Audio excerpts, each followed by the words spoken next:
Alright? So, pag tinawag ko po kung sino man ang nagwagi, inaanayahan ko yun ng kanilang department head na pumunta dito sa atin. Sana mabunot ko ang Lamborghini. Ng ating winners na candidate is support your... Nananakuha. And the winner goes to contestant number 11 and 12. Oy! Sino yun? Alright. So, congratulations to Miss Jonathan and Mark Cortez. Yes.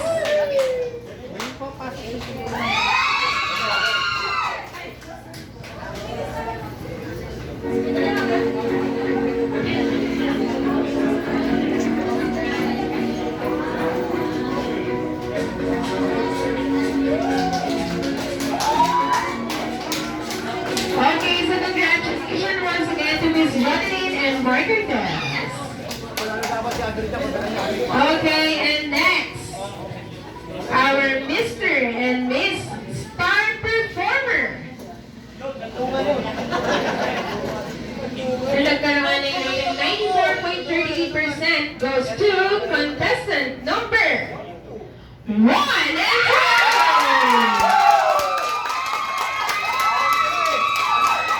Alright, so congratulations Sino yun? Ay, ang ganda.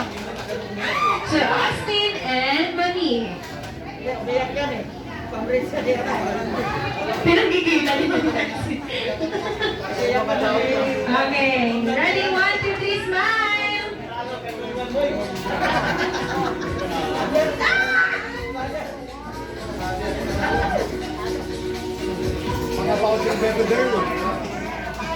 Alright, so this time, let's proceed naman sa ating best informal wear Ayan, 10! na nakakuha ng 91.25%. Ayun, oh. Medyo malaki lang or mataas. Justin yun. Sa Karker yun, karker. evening gown. Yeah. Dalawa sila nanalo sa evening gown. And one is best informal wear. Yes, ang ating best informal wear goes to contestant number 9! Ayan! Malahan. Ay, matangkad.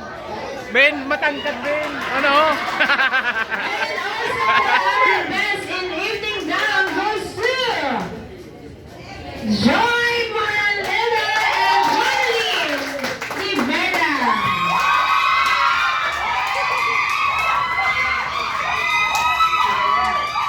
Ayan, na nakakuha Hey! ng 95% vote from our judges.